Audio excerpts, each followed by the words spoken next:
راجندر سنگھ بیدی اردو افسانہ نگاری میں بہت اہم نام ہیں۔ انہوں نے حقیقی پہلوؤں سے اپنے افسانوں کی فضا معطر کی ہے۔ ان کے ہاں بناوٹی انداز نہیں ہے۔ بیدی نے انسانی زندگی، سماج، تقسیم ہند کے زخم، غربت، عورت کی تکالیف اور انسانی نفسیات کو اپنی تحریر کا مرکز بنایا۔ بیدی کے ہاں محض کہانیاں نہیں بلکہ انسانی تجربات دیکھنے کو ملتے ہیں۔ حقیقت نگاری۔ راجندر سنگھ بیدی کے افسانے حقیقت کا عکس ہیں۔ ان کے افسانے بناوٹ سے پاک ہیں۔ وہ حقیقت کو جوں کا توں بیان کرنے پر یقین رکھتے ہیں۔ وہ اپنے افسانے ایک چادر میلی سی میں کہتے ہیں کہ زندگی نے اس کے حصے میں تلخی ہی رکھی تھی اور وہ اسے ایک گھونٹ میں پی جاتا تھا۔ یہ اقتباس زندگی کی تلخیوں کے مترادف ہے۔ انسانی مسائل۔ بیدی نے انسانی مسائل کو اپنے افسانوں کا موضوع بنایا۔ ان کے ہاں غربت، بھوک، بیکاری اور سماجی ناانصافی سر چڑھ کر بولتی ہے۔ ان کا افسانہ لاجواب اس سلسلے کی اہم کڑی ہے۔ بھوک جتنی خاموش ہوتی ہے اتنی ہی زور سے بولتی ہے۔ یہ اقتباس طبقاتی کشمکش اور غربت کی شدت کو بیان کرتا ہے۔ عورت کا مسئلہ۔ بیدی نے عورت کے دکھ اپنے افسانوں میں جگہ دی۔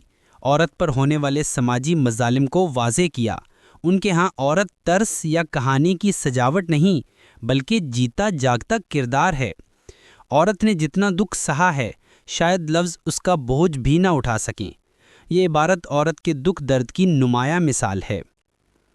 کردار نگاری۔ جہاں تک کردار نگاری کا تعلق ہے تو بیدی کے کردار عام انسان ہوتے ہیں۔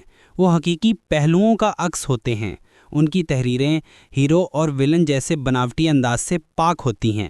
افسانہ اپنے دکھ مجھے دے دو سے اقتباس ملاحظہ فرمائیں۔ وہ نہ اچھا تھا نہ برا، بس وہ آدمی تھا۔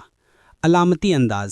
بیدی نے اپنے افسانوں میں موسم، فضا اور اشیاء جیسی علامت کو جذبات و حالات کے اظہار کا ذریعہ بنایا۔ افسانہ سردارنی میں بھی اسی قسم کے علامات موجود ہیں۔ بارش ہو رہی تھی مگر اس کے دل میں سوکھی ہوئی ریت اڑ رہی تھی۔ یہاں بارش اور ریت دل کے جذبات اور زندگی کی سختیوں کی علامت ہیں۔ ان کی کہانیوں میں اداسی، شکست، سماجی حقیقت اور انسانی درد کا توازن ہوتا ہے۔ زبان و بیان۔ بیدی کی زبان سادہ، عام فہم اور محاورہ دار ہے جو قاری کے دل پر گہرے اثرات مرتب کرتی ہے۔ افسانہ لاجواب کا ملاحظہ کریں۔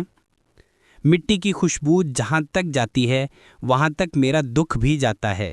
یہاں مصنف کا اسلوب کھل کر سامنے آیا۔ راجندر سنگھ بیدی کا شمار اردو افسانہ نگاروں میں ہوتا ہے۔ وہ حقیقت کو حقیقت کے روپ میں دکھاتے ہیں۔ یہی حقیقی پہلو ان کی اصل مہارت ہیں۔ مظلوم عورت بھی ان کے افسانوں کا مرکز ہے۔